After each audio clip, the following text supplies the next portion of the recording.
Shalom, shalom, shalom. Je suis l'apôtre Maman Dédé. J'espère que vous allez bien. Et bienvenue à une nouvelle édition de l'école d'Esther. C'est toujours avec un grand plaisir, une grande joie que je viens devant vous pour partager avec vous certains sujets de prière, d'édification, de délivrance, de restauration dans le nom de Jésus. Je prie déjà que pendant ces moments, que la grâce de Dieu nous accompagne, que la puissance de Dieu soit avec nous, que l'onction de Dieu soit avec nous. Je prie que la grâce de Dieu localise toute personne qui va suivre cette vidéo, que le Seigneur pardonne nos péchés au nom de Jésus. Je dis Amen, Amen, Amen. Aujourd'hui, je viens vous parler de notre veillée de prière qui aura lieu à Paris ce mois. Le 27, oui c'est le 27, à partir de 21h, alléluia. Le mois passé, nous avons fait notre veillée de prière le 1er septembre, qui était le premier vendredi du mois. Et nous avons pu faire une veillée de prière à la fin du mois et nous avons programmé encore ce mois, nous rencontrer dans la présence de Dieu, ce qui est très très important, rester dans la présence de Dieu, Matakata. Prier. Et le thème de notre veillée ce mois, c'est cette situation n'est pas pour ta faim. C'est pas pour ma faim. C'est une veillée de prière où nous allons parler au Seigneur. Ça concerne des personnes qui souffrent, qui ont déjà mis du temps dans un problème, une affliction, un problème difficile, une maladie. On a déjà prié, tu as fait des jeûnes, des sacrifices au Seigneur, des offrandes sacrificielles. Tu as prié, tu as fait tout ce que tu pouvais faire, mais rien ne change. Rien ne change. Tu as déjà vu des hommes de Dieu pour prier pour toi. Rien ne change. Et tu es en train de vouloir te décourager, tu te demandes si le Seigneur t'a oublié, tu te demandes si le Seigneur ne sait pas que tu es là, si le Seigneur ne te calcule pas. Tu te poses la question, est-ce que Dieu me connaît? Est-ce que Dieu me voit? Est-ce que Dieu m'entend? Est-ce que vous savez que parfois des situations comme ça font perdre la foi? À un moment donné, tu t'endurcis. À un moment donné, tu te refroidis. Tu n'as même plus envie d'aller dans la présence de Dieu. Tu deviens comme un enfant qui boude son père. Vous savez, un enfant qui a longtemps demandé quelque chose à son parent et le parent ne le calcule pas. Il fait comme s'il ne le voit pas. À un moment donné, l'enfant commence à bouder son père. Il est là comme ça. Et peut-être tu es arrivé à ce niveau-là. Où tu te dis, si Dieu veut, il fait. Si Dieu veut, il ne fait pas. Je ne prie plus pour ça. Je ne parle plus à Dieu pour ça. Il sait que j'ai besoin. Il sait de quoi j'ai besoin. Il sait pourquoi je suis devant sa face. Pourquoi il m'ignore. Pourquoi il ne veut pas me guérir. Pourquoi il ne veut pas me délivrer. Pourquoi il ne veut pas me restaurer. Qu'est-ce qu'il m'a dit de faire que je n'ai pas fait. Je parlais avec quelqu'un quelques jours qui me disait ça, que maman dit. J'ai posé la question au Seigneur. Que qu'est-ce que lui m'a dit de faire que je n'ai pas encore fait. Tout le monde est passé par là. Même moi-même qui vous parle. Il y a des moments dans ma vie où je suis passée par ce genre de situation. Il y a des moments comme ça dans la vie où Dieu ne nous répond pas. On a l'impression que Dieu ne nous répond pas. On a l'impression que Dieu ne nous voit pas. On a l'impression que Dieu ne nous écoute pas. On a l'impression que Dieu ne nous gère pas. Mais je veux dire à quelqu'un que le Seigneur, il sait ce que tu traverses. Il sait. Il connaît la solution à ton problème. Tu as pensé que je vais aller voir tel. Et quand je vais rencontrer tel, ma solution, tu as mis ta foi au top. Ce qui est très bien.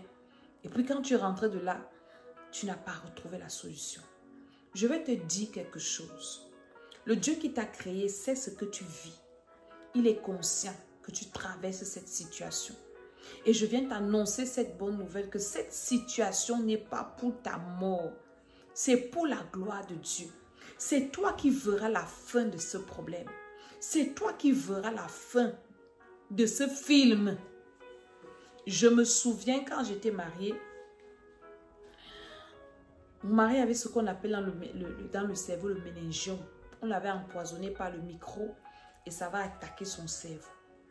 Et nous avons marché pour ce problème. Nous avons fait des pays. On a fait plein de pays. que ce soit en Afrique, que ce soit en Europe, à la quête de la solution. Il était question d'opérer cette tête-là. Et à un moment donné, ça stressait. À l'hôpital, il n'y avait pas de remède. On n'avait jamais presque une ordonnance à l'hôpital que va prendre ça, ça va faire ci, ça va faire ça. Et tout ce qu'on donnait à l'hôpital, c'était paracétamol, Doliprane. Et on se battait à prendre des compléments alimentaires pour le cerveau, ainsi de suite. Et c'était une situation très stressante. À un moment donné, je me posais, je disais, Seigneur, c'est quoi la fin de ce film d'horreur-ci? Cette situation-ci va finir un jour. Ça a fait 10 ans. Les prières, il a rencontré tous les hommes, les grands hommes de Dieu. Le pasteur Béni a prié pour lui. Il a rencontré le bishop des Bois a prié. Il a rencontré des hommes de Dieu, des hommes de Dieu, des hommes de Dieu. Rien n'avait changé. Mais un jour en 2019, le Seigneur l'a envoyé à Dubaï. Et il partait. Quand il voulait voyager, la tête a commencé à faire très mal.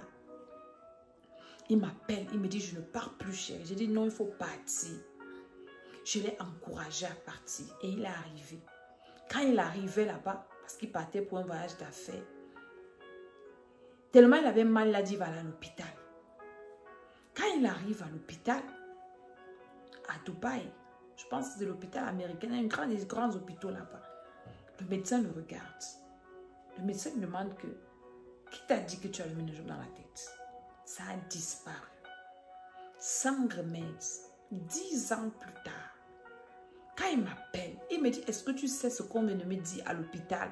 Je viens de faire les IRM, on a fait le scanner, on a retouffé, on a fait tout. Les médecins sont dépassés parce qu'il avait des examens qu'on avait fait en Europe et on devait l'opérer.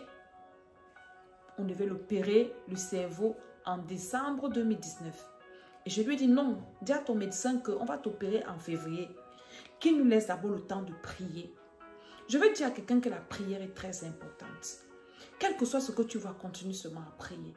Si tu es fatigué de prier, va vers les personnes qui peuvent t'encourager, des personnes qui peuvent te donner la force. N'abandonne jamais la prière. Ne te décourage jamais à prier. Quand pour toi, là, ta foi est finie, va te connecter à des personnes qui ont encore la foi même pour ton problème. Parce que vous savez, c'est facile d'avoir la foi dans le problème de Truyen. Dans le problème de l'autre, on a facilement la foi. Mais dans son problème, souvent on perd la foi, même nous les hommes de Dieu. À un moment donné, quand ça nous arrive, parfois on perd la foi. C'est un autre frère, homme de Dieu, qui va nous dire, qui va encore nous encourager et la foi revient. C'est comme ça que Jésus a fait les choses. C'est pour ça que le Seigneur a recommandé la communion fraternelle, l'église. Parce qu'on ne peut pas vivre seul. On ne peut même pas combattre seul. Il y a des problèmes qu'on ne peut pas porter seul. Il y a des problèmes qu'on ne peut pas supporter seul. Il y a des charges qu'on ne peut pas supporter seul. C'est comme ça qu'il arrive là-bas, les médecins sont dépassés, mais ton cerveau est comme pour celui d'un bébé. Tu n'as pas de méningome, tu n'es pas malade. Le Seigneur a fait disparaître ce problème. 10 ans plus tard, c'était comme un rêve. Quand il m'a appelé, j'étais dans le taxi. Je dis quoi? Il me dit que ça a disparu. Je dis disparu veut dire quoi? Disparu comment? Il me dit je suis guéri, il n'y a plus rien dans ma tête. Je dis comment ça? Il me dit je suis à l'hôpital, les médecins sont dépassés. Il a fini par évangéliser même les médecins. S'ils sont venus, ils se sont mis à genoux, il a prié pour. Donc je vais dire à quelqu'un que cette situation-là, tu verras la fin. Pour moi, c'était un gros problème comme ça. Et je demandais au Seigneur tous les jours, Seigneur, ça sera quoi la fin de ce film? Moi, j'appelais ça le film d'horreur. C'est quoi la fin de ce film, Seigneur? Je veux voir la fin de ce film. Ce n'est pas ce film qui verra ma fin. Et j'ai vu la fin de ce film.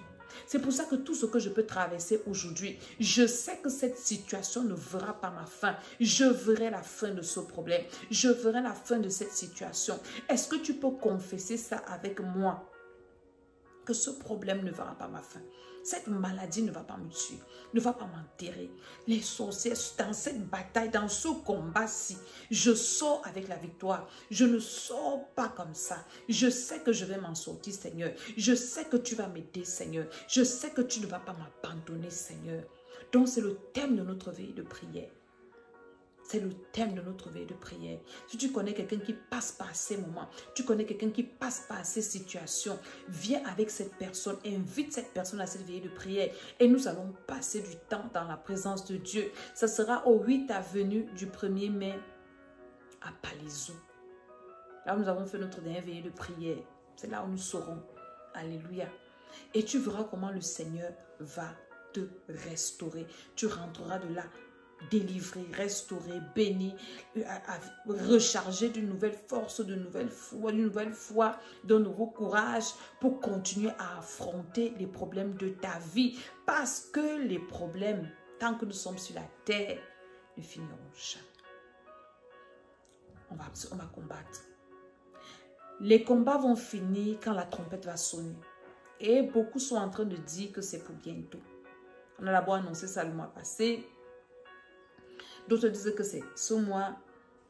Mais moi, je dis que Jésus peut venir à tout moment. Et la mort peut te surprendre. Donc, nous devons être prêts. C'est quand tu quittes la terre. Si tu as combattu le bon combat sur la terre, si tu as reçu Jésus-Christ sur la terre et tu es mort rempli du Saint-Esprit, tu es mort restauré, racheté, tu vas te reposer. Mais tant qu'on est sur la terre ici, c'est la guerre, c'est le combat, ce sont les oppressions, ce sont tout ce qu'on peut voir que le diable peut faire contre nous là. Tant que nous sommes sur la terre, nous allons continuer à affronter les ennemis, les démons, les oppressions, les problèmes, les tribulations, les persécutions. Il y en aura toujours. Donc, on a toujours besoin d'être fort. Alors, je t'invite à cette veillée de prière. Je t'invite à inviter quelqu'un qui doit inviter quelqu'un. Ne viens pas seul. Il ne nous reste plus que 3 mois pour finir cette année. Et vous savez que la fin de l'année, c'est le moment où le monde des ténèbres, le monde spirituel est en ébullition. Il cherche les gens qui vont sacrifier. Je t'en supplie, ne sois pas le sacrifice. Cette situation ne doit pas voir ta fin. Et quand vous voyez souvent une situation qui dure, tu as prié. Écoute-moi très bien. Tu as tout fait ce qu'il faut faire à ton niveau. Rien ne change. Sache qu'il y a une main noire derrière. Il y a quelqu'un, un homme fort derrière, qui attise les choses, qui veille à ce que tu n'aies pas de répit, qui veille à ce que tu n'as pas de faim. Donc, pendant cette veillée de prière-là, nous allons renverser et les hommes forts et les femmes fortes. Alléluia. Nous sommes en train de faire à l'école d'Esther le marathon de prière. Et nous avons entamé ce programme-là. J'ai une de mes filles qui avait une personne forte dans sa famille qui l'a terrassée. Cette personne forte-là est tombée. La personne qui est derrière cette situation-là, qui ne fait que durer là, doit tomber et va tomber au nom de Jésus-Christ de Nazareth. Goliath était tombé. Pharaon était tombé, Aman était tombé, Hérode est tombé, Jézabel est tombé. Tous ces hommes forts, quand je lis ma Bible là, ils n'ont pas été éternels. Et je viens te dire que cette veille de prière, c'est ta veille de prière. Jésus-Christ est en train de revenir. Pour ceux qui doutent, pour ceux qui pensent qu'on a encore 1000 ans sur la terre, on n'a plus 1000 ans sur la terre. Préparons-nous à la rencontre du Seigneur. Alléluia. En recevant Jésus-Christ de Nazareth comme notre Seigneur et Sauveur, en menant une vie de repentance, arrangeons nos vies. Ce n'est plus le moment de faire le mal, de vivre dans le péché, de pécher volontairement. La Bible dit dans le livre d'Hébreux que pour ceux qui pêchent encore volontairement, il n'y a plus de sacrifice pour eux. Les péchés volontaires ici. Arrangeons nos vies maintenant. Enfants de Dieu. Ceux qui n'ont pas encore reçu Jésus, venez vite entrer dans l'âge. Mais enfants de Dieu qui nous sommes, nous qui sommes dedans ici, faisons tout pour être clairs avec le Seigneur, afin que nous ne ratons pas le banquet de l'agneau. C'est notre espérance, c'est notre délivrance. Donc c'est le message que je voulais vous apporter aujourd'hui. Vraiment partager cette vidéo. Invitez. Mon numéro WhatsApp, c'est le 07 60 0033 7 60 09 48 18. Donc, si vous avez des problèmes d'accompagnement spirituel, vous pouvez m'écrire, vous me faites des messages. Je vais vous répondre parce que je réponds à mes messages. Et ma chaîne YouTube, c'est l'école d'Esther. mes pages Facebook, Maman Dédé 2022, l'école d'Esther, l'école de la sagesse. Je suis venue partager avec vous ce message et je vous bénis dans le nom de Jésus. Je dis Amen. Je vous attends à la veille de prière. Je dis Amen, Amen, Amen. Que le Seigneur vous bénisse.